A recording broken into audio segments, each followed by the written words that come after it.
So far, I would say that the hardest part of the model has been the legs. Like, the actual leg structure itself, like the pistons are fine, the pelvis is fine, the posability is amazing. Like, you can basically pose this however you want it to be, including the feet. They're incredibly modular. Like, the actual legs themselves are haven't glued this on yet, so I can drill it out separately. The actual leg itself is in several parts. Like, I haven't fully cleaned it up right now. It's pretty messy, but the pistons are you can actually sort of control them.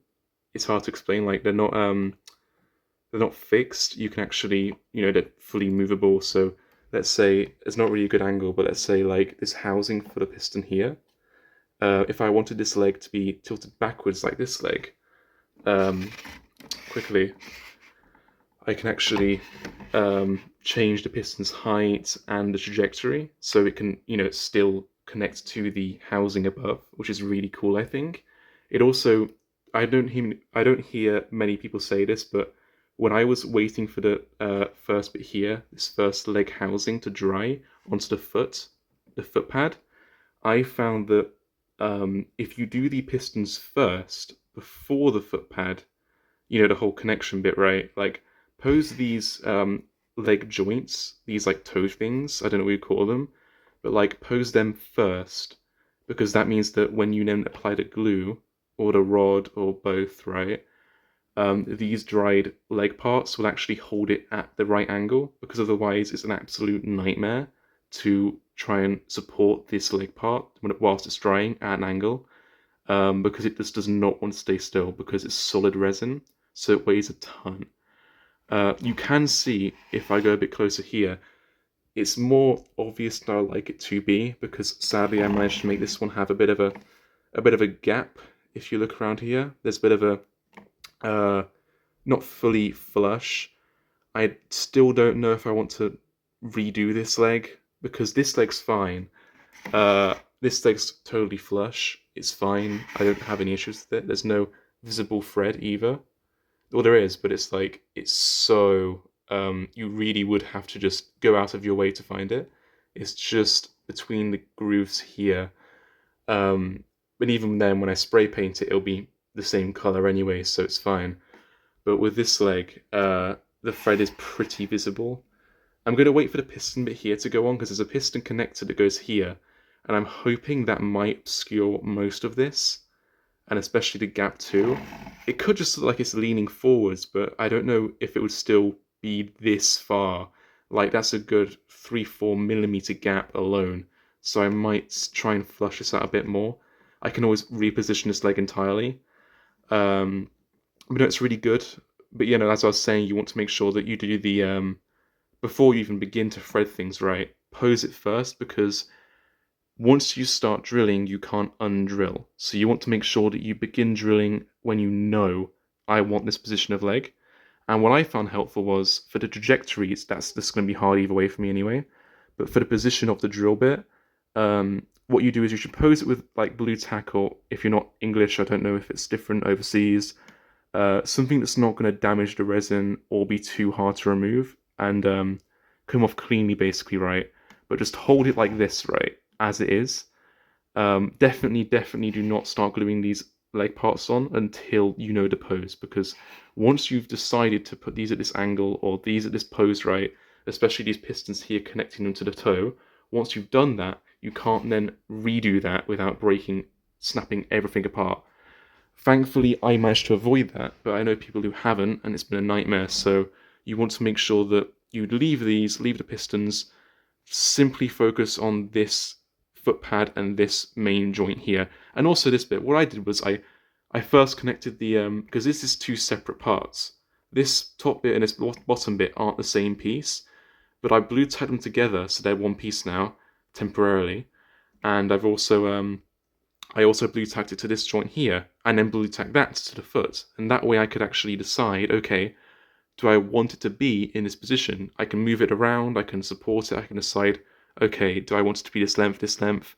You can also, if you're really good at modeling, you can try and maybe I don't know, saw off these parts at a certain angle, or even add parts with brass rods and stuff, to make it like the piston is actually depressed or, repressed, gone up or down. If you want to, like, I don't know, kneel the Titan or have it sprinting, for whatever reason, you could do that. I wouldn't recommend it. That'd be a lot of structural integrity lost. So and believe me, with the weight of the model, you want to keep as much integrity as physically possible. So I would not tamper with that if I could help it. If you're experienced, of course, like, yeah, of course, go for it. I haven't. I just chose to just, safe it. But yeah, with these legs, you do want to make sure that you know your position first, then glue it. And like I said before, in order of gluing, definitely glue these parts on first to help hold it in the position, then glue the toe pad. Then when it is fully dry and it's not going anywhere, then you can look at this part. This part won't come off anymore because it's glued on now, sadly. But as you can see under here, hopefully, I threaded it. And this is really important, especially on Titans. Not so much on little models, but on these, sorry, wax here, there we go. On these like much heavier, larger models, right, you absolutely want to thread. And don't just thread with like a soft metal, which is like, easier to cut, or even just nails. Nails probably bend. I went with, for the legs, 8mm brass, solid brass rods, and they've been fine. I haven't actually tried applying the weights to them yet, so that's still up for debate. But unseen, within this thicker piece here, there is a rod connecting this, within this housing, all the way down to the bottom housing here. So there's one rod going from, let me show you. There's one rod going from the foot rather roughly. I'm going to cover it with wax. There's one rod going from here all the way, as you can see, to here.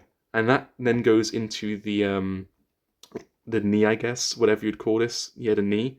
And it ends just about this piece here, within it, of course, like, around here it ends, because I wanted to keep the integrity of this piece as well. So I've then inserted a brass rod through here down to here, about here, and that's keeping that piece together. So now I have two very solid pieces, and very crucially, why I see people online, right, and they what they'll do is they'll put the this part here, right. Most people I know, like I've done here, right, they'll put the brass rod through the leg and the toe pad, and that makes sure that this, when it's bent like here, you know what I mean, it's not straight down. The weight of the model above isn't, at an angle, it's going to be straight down. So this has to support the weight of something pushing at a weird angle. So that's definitely helpful to have this toe pad connected as one piece. But then people tend to stop there and they go, okay, well, I've done the toe pad, so that's obviously the only point of failure, so I'm going to stop now. When actually I found that I had a lot of trouble with these knee joints here. So what I've done above that is I haven't stopped at the leg. I've actually gone further, as you can see, and connected this knee joint as well within the same rod. So all of this is one rod. And that's really crucial for me, at least, because I wanted it to be, most people, like I've done around here, right, near enough, they will have a bent, usually a bent foot on their Reaver Titan, right, or any Titan, right? They'll have a bent foot like this, or more accurately this, right? And then they'll have this section here not still bending, they'll have it straight upwards, as if it's walking but standing. So they'll have this piece here more like this. I find that's fine if you're doing top-down weight, which I am. Top-down weight being like the model's not, leaning forwards, it's, top-down, all the weight is going straight down, not to the side. That's fine. But if you're doing what I'm doing here, where this knee's very clearly still going this way, so when I put the weight on top, the weight's not going like this, it's going like this, meaning it's going to go straight down. That's a problem because no matter how much glue I cake into this bit here, and believe me, I have caked glue of every single kind, no matter how much I do that, once the insane weight of the torso and guns go on top, that's not going straight down, that's going at an angle. So this piece here will have to not only support the weight itself, but also this weird angle, which, trust me, it won't want to stay like this. It will want to go completely snapped off. So by doing this, I've added the hole in this piece here. So even if this wasn't glued on, even when I left it unglued, this would quite comfortably support my actual gym weights. It could support like 12 kilograms just as it is, simply by the fact that this rod is keeping this knee in this position under bear of strain, which is perfect. It means that even if the glue fails, this is not bending its knee. It can stay at this angle, and I could not recommend that enough. I would, in the future, if I was doing a perfectly straight leg, would not stop, absolutely would not stop the thread there. I would have went from the bottom all the way to the top and just not stopped, because that means that there's even more integrity because it's just one big solid chunk held together by a rod. But I couldn't because I wanted to have a bend, and that would mean it would go out of the knee at a weird angle and it'd look horrible. So I wanted to keep it somewhat, like a neat. I know neat's the wrong word to use here, but that's what I wanted to do, of course. One thing I would say is there's not many, as far as I can tell, especially for Forgeworld, probably because of the price range. I mean, I've sold most of my belongings to own this Titan because I'm going to university soon, and I figured who wants a bunch of small models when you can just have one big fucking model? So I've done that now. And so this is my one real big model now. So it's definitely prohibitively expensive for like younger guys like me. But because I'm like, 19. I just turned 19 literally yesterday. I've been 18 for a while. So like but I got this using some birthday money as well, like 50 quid odd. I added that to it, and eventually I got the money for it. And so there's not many young guys who don't have like high paying jobs who have these models, which is annoying because I wish more kids had them. Do you know what I mean? Like, it sucks that it's fine, but it kind of sucks that all the people who are talking about this model are like, what, 60, retired? And it just feels sort of weird whenever I open a video to always hear my dad talking to me, which is fine. I mean, there's absolutely nothing wrong with that. And I actually kind of like how calm it is, but at the same time, it can be kind of, I guess, tiring. I don't know. But yeah, no, like this leg's been fine, right? Absolutely fine. The one issue is, besides this weird connection I showed you before, this particular armor piece here, I don't have it on me right now. It's on my desk behind me, but this was fine. This went on totally fine with a hammer. I mean, it did not want to be there, but it got there eventually. This one, which is missing now, it just didn't. Whatever I did, it did not want to stay there. It was like so many things with these toe guards here were blocking it. So what I would say is before you, like I said before you glue these on right, make sure that your position for your foot will actually allow. If you want it on, you don't have to have it on, right? Like, I actually kind of like this detail, which sadly gets lost underneath the armor. But it goes, and like, I would have probably modeled it before gluing it on. So I would say probably I thought I could do better than Forgeworld, which is a big mistake, and you can see these horrible, horrible gouges along here and here, where these used to hold the armor, sort of like, what would you call it, like armor sprue holders and stuff, like to hold it in place, but they really didn't work in my case, and eventually they just snapped entirely. So I'm now trying to figure out how to do this, and if you guys could tell me, I'd be more than happy to take any advice on how to support this armor panel here. This one was fine, if a little flimsy, but from what I've seen online, that's apparently a pretty good gap, considering most of the guys I see, they have it like a centimeter apart almost. So I'm happy with that one. This one is the gap was just so big I couldn't justify it. It was about a centimeter, and I thought, well, I'd rather just start again. Do you know what I mean? Like, I don't want to have a centimeter gap. But no, these are my legs. They're going very well so far.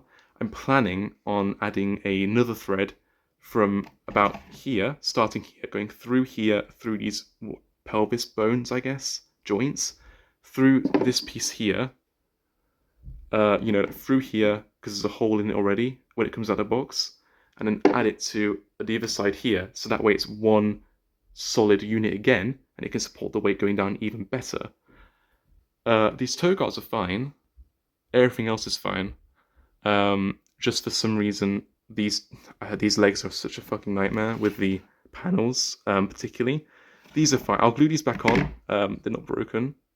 I can just always glue them back on if I want to.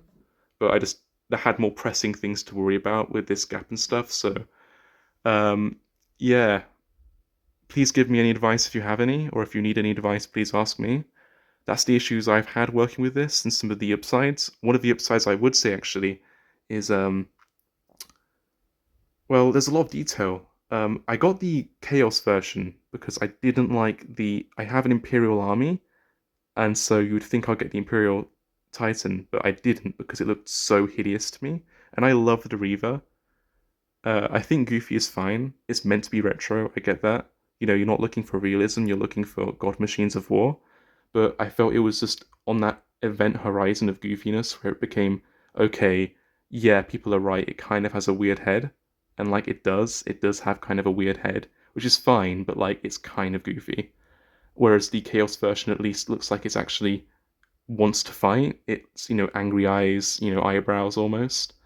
Um, and it's also obviously on the original, the Imperial version. I know it's meant to be for your own artistic expression, but these panels are incredibly plain, and these sweeping panels here are very plain. And that's fine if you're good at art, which I'm not. And I wanted to have just the embroidery carry me along. So I went for the slightly more embroidered, whatever you would call it, I guess, like rimmed one. I find it much more interesting to look at and a lot more aggressive looking, which is what I'm looking for anyway. So um, yeah, no, that's all. If you have any advice, please let me know. See you. Just one more thing I would say is, just one more thing I would say is, I can't express enough how much I wish I had known this before starting, but the dust created from this resin is incredibly bad, carcinogenic, very fine, gets in your lungs. I didn't even wear a mask, and I was sanding it. I was, sawing up this hacksaw. So, if you do start one of these models, any size, just resin in general, definitely make sure you wear protection and do it outside.